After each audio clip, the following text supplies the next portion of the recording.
Merhaba sevgili izleyenler, Sanatın Gündemine hoş geldiniz. Kürdistan, Türkiye ve dünyadan bu haftada sizler için derlediğimiz haberlerle karşınızdayız. Hemen başlayalım.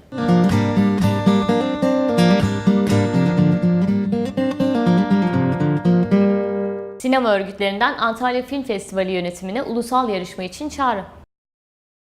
Sinema örgütleri, Uluslararası Antalya Film Festivali'nin ulusal yarışma bölümünün çıkarılması konusunda bir açık çağrı yayımlayarak tepkilerini ve taleplerini dile getirdi.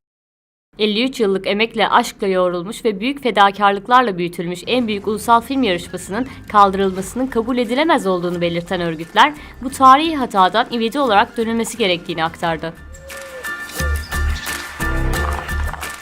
Örgütlerin açıklamasında ayrıca dünyanın belli başlı tüm uluslararası festival programlarında ulusal filmlere de mutlaka yer vermektedir. Zira uluslararası olduğunu iddia eden bir festivalin en önemli fonksiyonu ülkede üretilen filmleri uluslararası endüstriye sunmaktır denildi.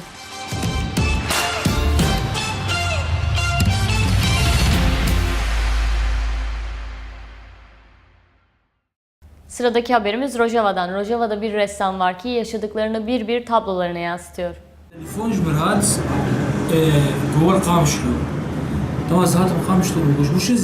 Samir Kalo adındaki ressam geçen yıl Kamışlı'da yaşanan intihar saldırısı sonucu yaşanan katliamın tanıklarından.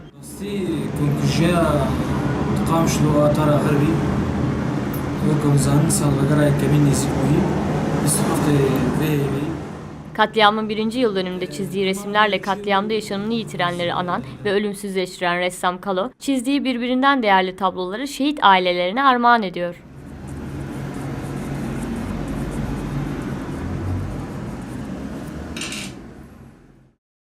Arundhati Roy, Paul Auster ve Zadie Smith Man Booker listesinde. Man Booker ödülünün 2017 yılı uzun listesi açıklandı. 1997 yılında Küçük Şeylerin Tanrısı adlı eseriyle Man Booker'a layık görülen Arundhati Roy, Hindistanlı bir trans kadının hikayesini anlatan Mutlak Mutluluk Bakanlığı romanıyla listede yer alıyor. Ayrıca Paul Auster bir adamın 4 eş zamanlı yaşamını anlattığı 4321 romanıyla adaylar arasında bulunuyor. 150'ye aşkın eser arasında seçilen 13 yazar ve kitap arasında daha önce kısa listeye girdiği halde ödülü kazanamayan 4 Britanyalı yazar da bulunuyor. Mick Jagger'dan 2 yeni politik şarkı.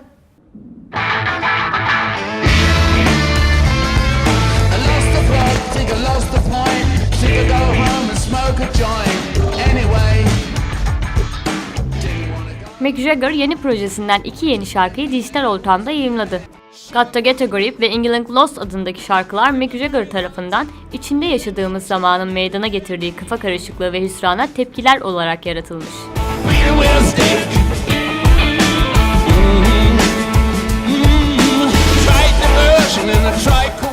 Jagger yeni şarkılarının değişen politik durumun getirdiği bilinmezlik ve anksiyetenin bir sonucu olarak ortaya çıktığını söylüyor. Bu iki şarkı arasında uzayıp giden gitar melodileri ve vurgulu davul ritimlerine günümüzde yaşanan olaylara Mick Jagger'ın iğneleyici yorumu da ekleniyor.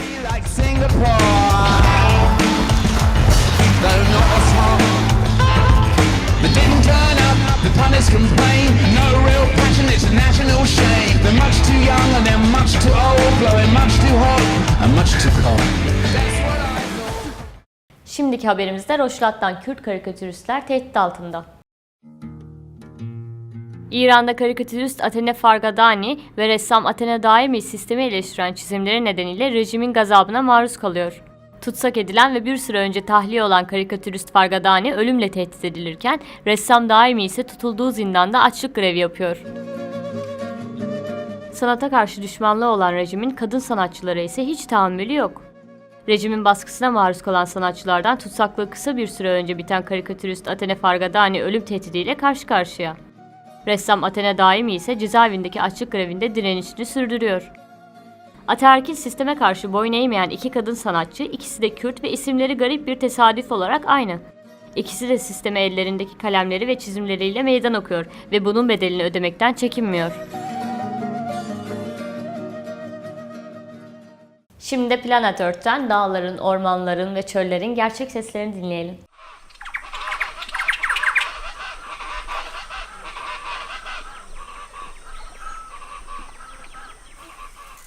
BBC yapımı Planet Earth'ün ikinci serisi geçtiğimiz aylarda izleyiciyle buluştu.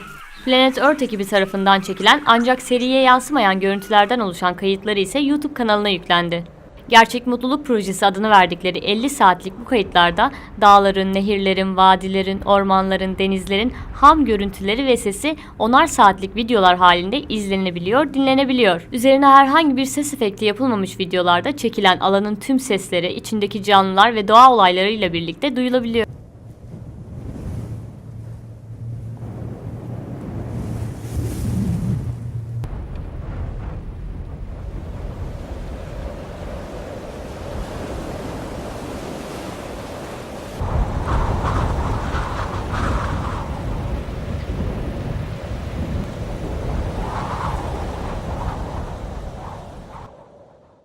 Uluslararası PEN, Türkiye ifade özgürlüğüne sahip çık dedi.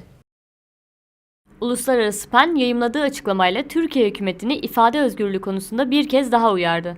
6 insan hakları savunucusunun tutuklanmasından önce yayımlanan açıklamada, PEN'in neredeyse 100 yıllık tarihinde hiçbir dönemde hiçbir ülkede bu kadar yazarın hapsedildiği kaydedilmedi denildi. Sanatçı Arzu Monan'dan Cumartesi Anneleri için heykel. Çamura dokunuyorum ya da işte hayalimdeki formları ya da düşüncelerimi. Oyunculuğu bıraktıktan sonra heykel çalışmalarına başlayan Arzu Monan, Cumartesi Anneleri için heykel yaptı. Heykel ve plastik sanat çalışmalarını sürdüren Onan, adalet arayışlarının 645. haftasını geride bırakan Cumartesi Anneleri için heykel yaptı. Suyla iyi ki diyorum ve bu benim aslında kendi sınırlarımı keşfetme Onan, yaptığı hikayem heykelin olmuş. fotoğrafını Twitter hesabından paylaştı. Sanatçının çalışması kısa sürede sosyal medyada büyük beğeni topladı. Yüzüklerin Efendisi'nin yazarı J.R.R. Tolkien'in hayatı film oluyor. The actual beginning, though it's not really the beginning, but the actual flashpoint was I remember very clearly. I took. Yüzüklerin Efendisi, Hobbit gibi fantastik edebiyat dünyasının öne çıkan kitaplarının yazarı J.R.R. Tolkien'in hayatı film oluyor. Britanyalı yazarın hayatını konu alan Tolkien isimli filmin yönetmenliğini Dom Koruski üstleniyor. Dickens'in Variety haber sitesini kaynak göstererek sunduğu habere göre filmde Tolkien'i oyuncu Nicholas Hoult canlandıracak. Tolkien'in senaryosu ise David Gleason ve Stephen Brisford tarafından kaleme alınacak. Film, Tolkien'in 1. Dünya Savaşı öncesindeki arkadaşlık, aşk ve sanatla olan ilişkisine odaklanacak. There was a long line of trees, this kind only younger, all along the wall, so those houses couldn't see you and you couldn't see them. Sıradaki haberimiz hapsedilmiş kadınların duvarları aşan resimleri. Kadını doğadan ayırmak elbette ki korkunun ürünüdür ve çok eski bir tarihe dayanır. Ancak savaşların, yasakların, baskıların başta kadınlar üzerinden yürütüldüğü böylesi şiddetli zamanlarda duvarları aşmak ve duvarları aşanları görmek çok daha büyük bir öneme sahip oluyor. Resimlerdeki ışık, umut, işlenen konular güç oluyor. Aynur Repli, Gönül Bulut, Lamia Aso ve Özlem Özdemir yaptıkları resimleri Görülmüştür ekibine Adil Okay'a yazdıkları mektuplarla birlikte göndermişler. Aynur Repli 22 yıldır tutsak. Çok ciddi tedavi görmeleri gerektiği için tahliye edilmesi beklenen hasta mapuslardan biri. Resim yapmaya duvarların arasına sıkıştırıldığında, daha doğru bir deyimle sıkıştırılmaya çalışıldığında başlamış. İlk sergisini 2004'te Sivas'ta yapan Epli, şimdi Şakran Kadın Kapalı Cezaevinde kalıyor ve hissediyorsan, yaşıyorsan çiziyorsundur, bu kadar diyerek yıllardır çiziyor. Özlem Özdemir ise Gebze Kadın Kapalı Cezaevinde. Mektubunda çiçeklerimizi aldılar önce. Hani şu zindanda çay demiriyle yaratılan toprakta yeşertilen çiçeklerimizi. Düşünsene dostum betonların yerine yemyeşil çiçekleri görmek. O görüntüye alışmak ve birden onun elinden alınması demiş. Duvarların cansız solukluğunu derinden hissediyor, hissettiriyor. Rolling Stone dergisi tarafından tüm zamanların en iyi 100 metal müzik albümü listelendi.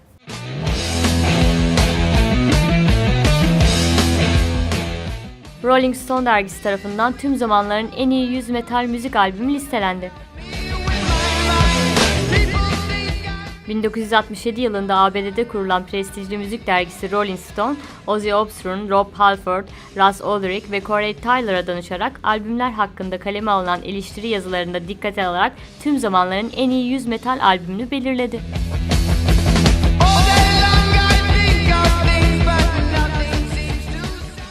Sınır tanımayan palyaçolar mülteci çocuklarla bir araya geldi.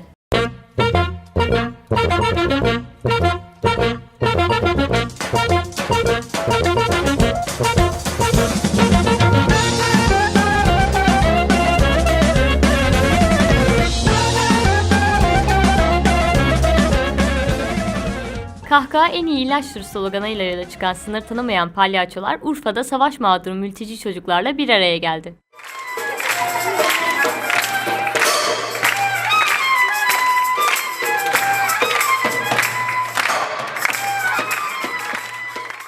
Sınır tanımayan palyaçolar Hayata Destek İnsani Yardım Derneği aracılığıyla Suriye'deki savaştan kaçan mülteci çocuklarla Urfa'da buluştu. Farklı ülkeden insanların oluşturduğu sınır tanımayan palyaçolar daha önce Romanya, Ukrayna, Sri Lanka, Nepal, Kenya, Türkiye ve Suriye gibi onlarca farklı ülkede çocuk ve yetişkinler için ücretsiz gösteriler düzenledi.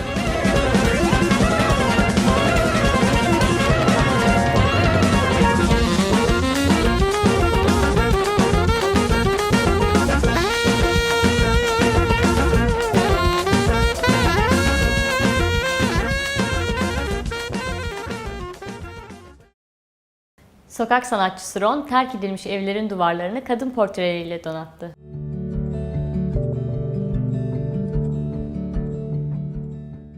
Avustralya'nın Melbourne şehrinde terk edilmiş ve yıkım için işaretlenmiş bir evin duvarları, Ron adlı Avustralyalı sokak sanatçısı tarafından sanat eserleriyle donatıldı. Hatta her duvar birer sanat eserine dönüştürüldü.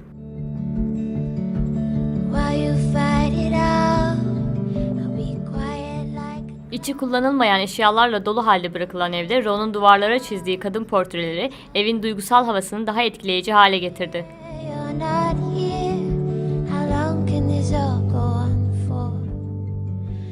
The Omega Project adlı projesiyle yıkımına bir hafta kalan evin duvarlarını endişeli kadın portreleriyle donatan Ron, evin içinde sadece 7 gün boyunca gezilebilecek geçici bir sergi oluşturdu.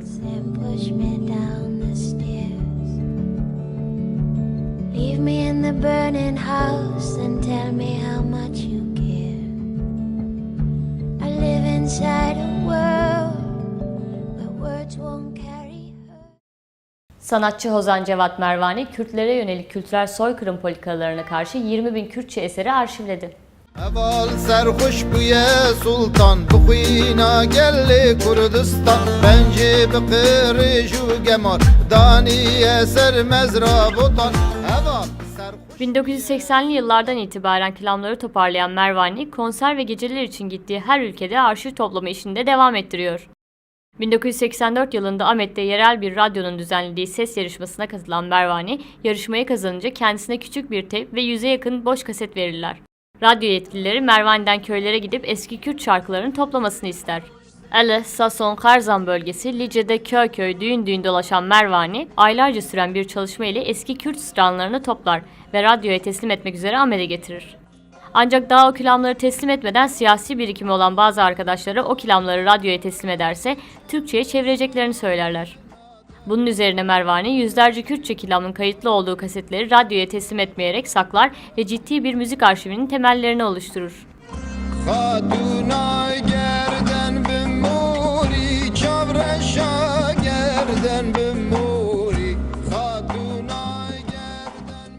İzmir'den sıra Oyun Köprüsü. Sıradaki haberimiz Ahmet'e gelen bisiklet grubunun atölyesine dair.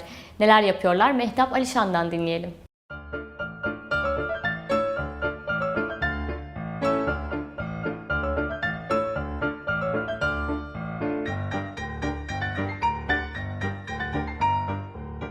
İsmim Mehtap Alişan, çocuk gelişimciyim ve çocuklarla 15 yıldır çalışıyorum. Bununla beraber İzmir'den geliyoruz, işte bisiklet grubu olarak geliyoruz. Yaklaşık 5-6 kadından oluşuyoruz. Hepimiz çocuk alanında çalışma yapan arkadaşlarız. İzmir'de bu tür çalışmaları sürdürüyorduk zaten. Hani çocuklar üzerine yapabileceğimiz atölyeler, çalışmalar nelerse bunları bütünleyip ortak da hareket ettiğimiz alanlar olabiliyordu. Fakat şimdi bir karar alıp savaş görmüş çocuklarla çalışmaya karar verdik ve bununla beraber Diyarbakır'a gelmeyi tercih ettik. Diyarbakır'daki çalışmalarımız 1,5 ay önce başladı. Bir ay öncesinde ben buraya gelip bir takım atölyeler yaptım. Ahmet Şehir Tiyatrosu ile ortak çalışıyoruz zaten.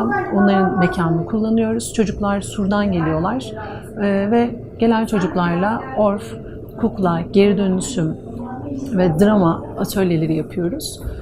İlk geldiğimde tabii hani buradaki süreç çok daha başka. Hani İzmir'de yaptığımız çalışmalarla burada yaptığımız çalışmalar arasında çok ciddi farklar var. Orada işte orf atölyesi yaparken bir çocuğa gök gürültüsü sesini verdiğimizde o bunu tanımlayabiliyor. Gök gürültüsü sesi diyebiliyor. Ama burada o sesi verdiğim zaman bir ay önceki atölye çalışmasında çocuklarda direkt savaş, bomba, silah sesi hani bunlara tekabül etti. Ve bu ne kadar etkilendiklerini ve savaşın hala onlar üzerindeki etkisini görmemize vesile oldu. Bundan sonra bir atölye turumuz daha olacak. Onun sonrasında Nusaybin, Cizre, Van bu bölgelerde çalışmayı düşünüyoruz. Hani uygunluk durumuna göre hangi bölge öncelik kazanırsa orada yer almaya devam edeceğiz.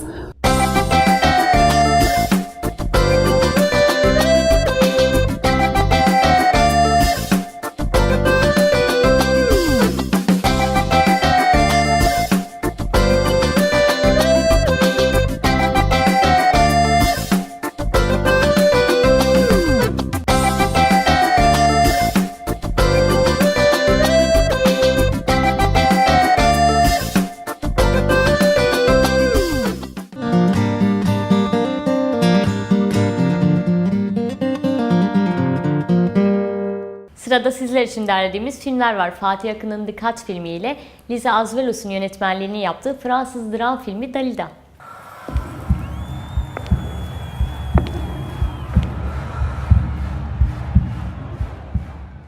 Kahire'de doğup ünü dünyaya yayılan 1950'lerde Fransızcadan Arapçaya, Almancadan İtalyanca'ya bir sürü dilde şarkılar söyleyip milyonlarca hayran edilmiş Dalida'nın trajik hayatı ele alınıyor. Film boyunca seyirci Dalida'yı hem kariyerinin önemli noktalarında hem de hayatının özel anlarında keşfetme fırsatı elde ediyor.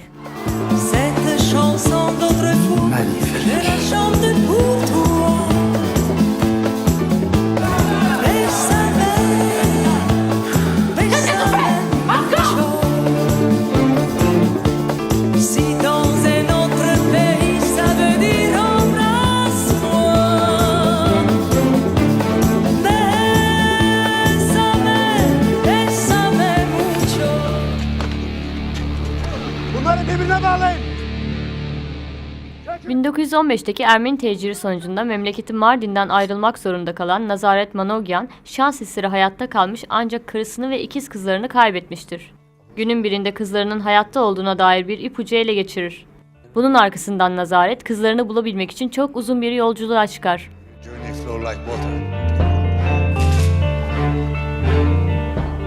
Are these your daughters? He says your daughters are no longer with him, and he does not know where they are.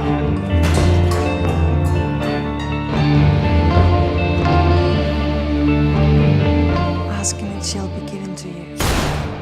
Seek and you shall find.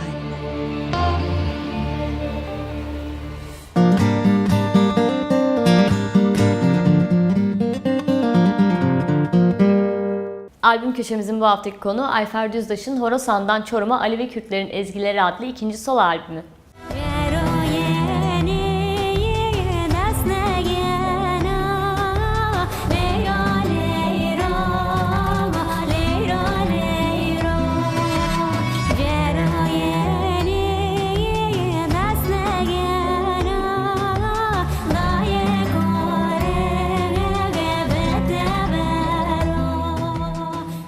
Yıllardır Mekeme bünyesinde çalışmalarını sürdüren Ayfer Düzdaş, Kırmançki şarkılarıyla akıllarda yer ediniyor.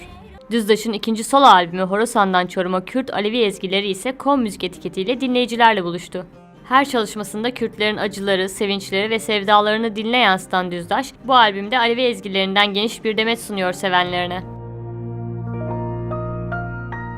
Nasıl oldu bilmedim, gönlümü sana verdim. Nasıl oldu bilmedim, gönlümü sana verdim. Güzelliğin uğruna eridim, deri kaldım. Güzelliğin uğruna eridim, deri kaldım. Kıza Çerkes hatune, خاتونه وررونه جاورش دست من بگره وره مالا مرونه اسمر دست من بگره وره مالا مرونه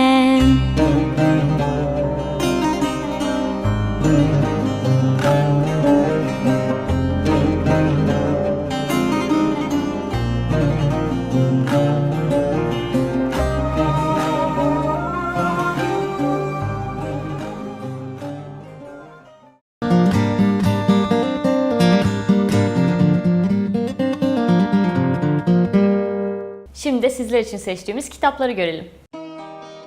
Umuda Bir Ülke, yazar Fırat Can. Mavi Ülke ile edebiyat dünyasına adım atan Fırat Can, Aryan Yayınları'ndan çıkan Umuda Bir Ülke isimli ikinci romanıyla okuyucuyla buluşuyor. Raflarda yerini alan roman, özgürleşme öyküsünü ülkesinin özgürlüğüyle buluşturan bir kadını konu alıyor. Romanda Şine, Nazlı, Arjin, Gulan gibi isimler etrafında olaylar gelişiyor. Her ne kadar okuyucunun karşısına farklı isimler çıksa da bütünde bir kadının çocukluktan yetişkinliğe doğru yaşamak istediğinde bazen baba, bazen eş, bazen işkenceci olarak karşısına çıkan erkek egemen zihniyeti ve ona karşı mücadelesini görüyoruz. Sistemin bireyler üzerindeki etkisini, yaşanan acıların nasıl da kader denilerek insanların bu bataklıkta kalmasının sağlandığı anlatılırken, bir taraftan da erkek egemen zihniyetin bireyde her gün kendini yeniden nasıl ürettiğini gözler önüne seriyor. Yarım Kalmış Hayaller, yazar Mehmet Yavuz. Taş taş bir duvar, bir bina örer gibi kalemiyle art arda, üst üste, yan yana, ilmek ilmek dizip örüyor yüreklerimizin çırpıntılarını, özlemlerimizi, yarım kalmış hayallerimizi. Hayal-i Nevcuma'yı yazarın Ar Yayınları'ndan çıkan yeni öykü kitabı. Kitap 10 öyküden oluşuyor ve yazarın ana dili olan Kürtçe ile yazılmış. Bu da dile gelen duyguların otantikliğini, orijinalliğini ve özünü daha iyi yansıtıyor. Öykülerin birbirinden farklı dünyasına girdiğinizde ise size çok tanıdık gelecektir. Çünkü o öykülerin gerçek kahramanının sizler olduğunuzu göreceksiniz. Sizin yaşamlarınız, sizin hayalleriniz, sizin çığlıklarınız ve sizdeki yarım kalmışlıklardır. Her bir öyküde bir yanınızı, bir gerçekliğinizi görecek, yaşayacaksınız. Öykünün baş kahramanları olan Ali, Zozan ve Ayşe Hanım'ın temsil ettiği karakterlerde bunun çarpıcı gerçekliğiyle yüz yüze geleceksiniz. Kadere Hazalallal ile yerinden yurdundan zorla göçertilen Kürt halkının makus kaderini görecek, hüzünlenecek, öfkeleneceksiniz. 23 yıllık zindan yaşamında daha önce de Ahohin ve Feminizmden Jineolojiye isimli kitapları yayınlanan Yavuz'un son kitabı da bizi geçmiş, bugün ve gelecek arasında bir yolculuğa çıkarıyor.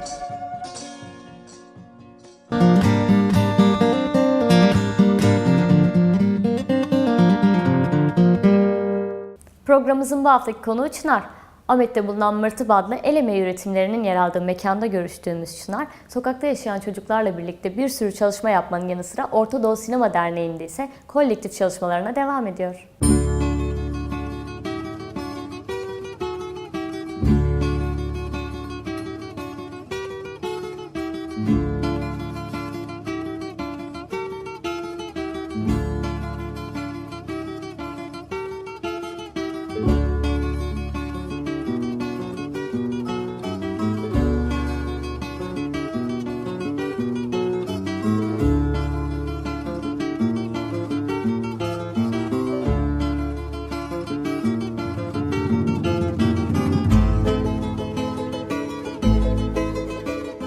Normalde 7 sene köyde kaldım ilk başlarda. Sonra İstanbul'a göçtük zaten. Bir 15 sene falan İstanbul'da kaldık. Böyle zaten en solcu mahallelerinde. Üniversitede hiç düşünmedim o zaman. Biraz böyle lise bittikten sonra işte biraz gezmeye başladım. O sürede de zaten sinemayla biraz uğraşıyordum. Kısa filmler, işte belgeseller. Ama İstanbul zaten böyle yoğun bir kent, çabukça boğulabiliyor insan. Ondan sonra zaten Diyarbakır fikri doğdu. Diyarbakır'da da Cigerhun'daki sinema atölyesi biraz böyle şeydi. Daha ilgi çekici geldi. Öyle oraya temas kurdum. İşte Mamusta Zeynel'le başta temas kurduk. Sonra İlham Hoca'yla. Öyle işte akademi dönemi başladı 3 sene. O böyle yoğun geçti bayağı. Hem teorik eğitim hem işte pratik eğitimler. Epey bir sinemaya dair bir şeyler biriktirdi o dönem. Öyle o sırada bir de üniversite çıktı ortaya işte. Dicle Üniversitesi'nde. Şarap üretim teknolojisi. Biraz şarapla işte ilgi başladı. Onu da öyle biraz devam ettirdim. Ama şimdi genel anlamda hep sinemayla bir de işte mırtıkla uğraşıyorum. Sivaslıyım ben, Zaralı. Böyle en değişik yerleridir bizim coğrafyanın. Zaten Dersim'den oraya bir sürgün hali var. Öyle bir hem bir taraftan diyelim ki Sivas'ın zaten yapısı, hali, işte oradan o durumu daha tam anlamadan İstanbul'a gitmek. Böyle hep bir biçimde parçalı her şey.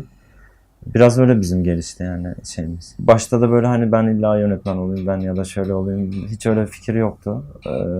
Hep böyle hani bir parçası olayım hani tuzu şekeri olmak hani gibi. Öyle de olunca hani herkesten beraber işte böyle bir kolektif bir şey doğdu.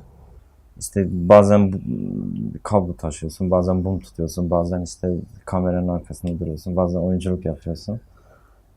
Ama en çok yoğunlaştığımız da bu dönem biraz festivaller oldu.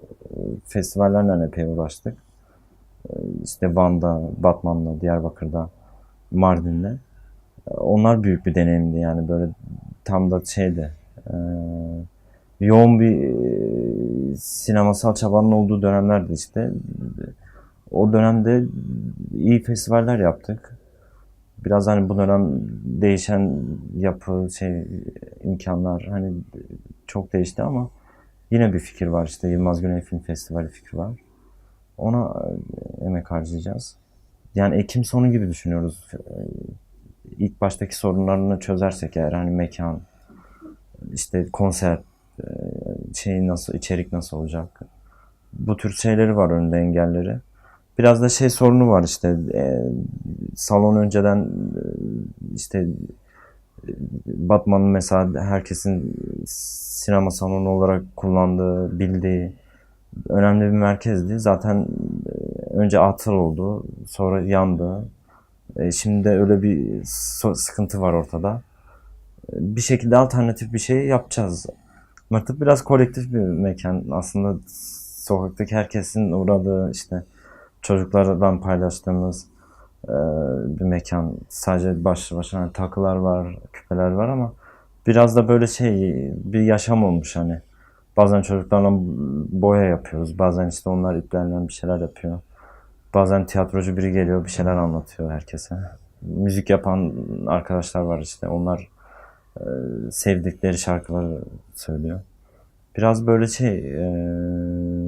ne bileyim farklı bir yer. Mistik bir havası var zaten hani kendi otantik bir yapısı var ama biraz da bizim hani sevdiğimiz renkler işte sevdiğimiz biçimler yansıyor sonuçta.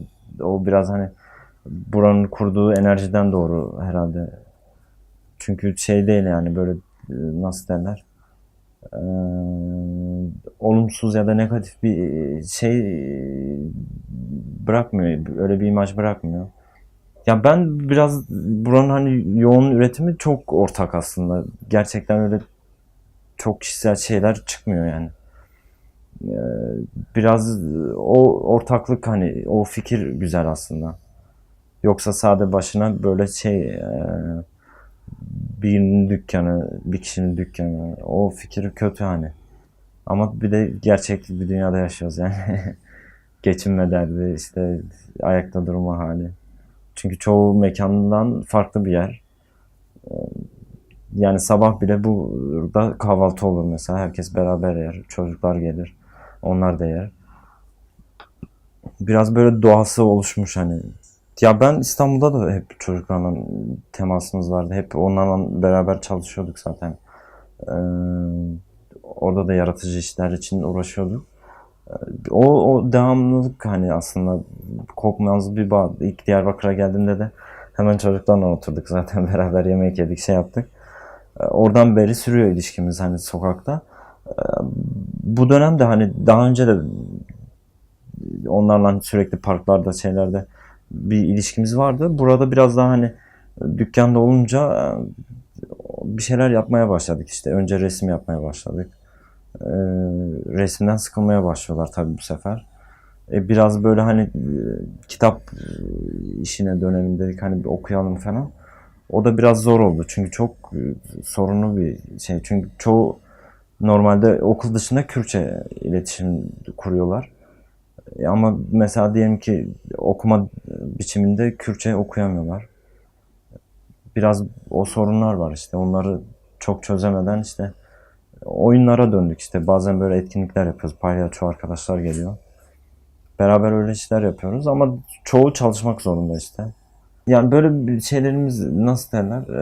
Üstten bakan böyle bir doğamız yok zaten. Hani biraz da çabalamaya çalıştığımız toplumda biraz olsun kendi içinde böyle yeni bir yaşamsa eğer derdimiz. Bu en temas kurmamız gereken canlılar yani insanlar, çocuklar.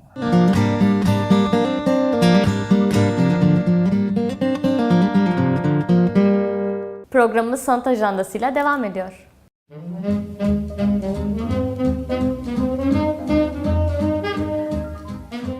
Kadıköy'de tiyatro zamanı. Kadıköy Belediyesi Tiyatro Festivali 4 Ağustos'ta başlıyor. Bu yıl 15.si düzenlenecek festival süresince pek çok oyun ücretsiz izlenebilecek. Selami Çeşme Özgürlük Parkı Amfiteyatro'da izlenebilecek oyunların davetiyeleri oyun günü 14.00-19.00 saatleri arasında Caddebostan Kültür Merkezi, Kozyatağı Kültür Merkezi, Barış Manço Kültür Merkezi ve Süreyya Operası gişelerinden alınabilecek.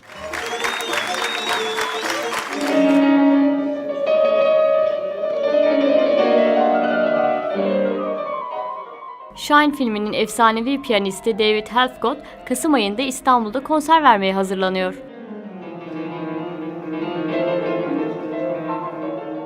Dünyanın en önemli piyanistlerinden biri kabul edilen ve hayatı Oscar ödüllü Shine filmiyle beyaz perdeye aktarılan şizofreni hastası David Helfgott, 12 yıl tedavi görmesine sebep olan Rachmaninoff'un 3. piyano konçertosunu çalmak için 15 Kasım'da İstanbul'a geliyor.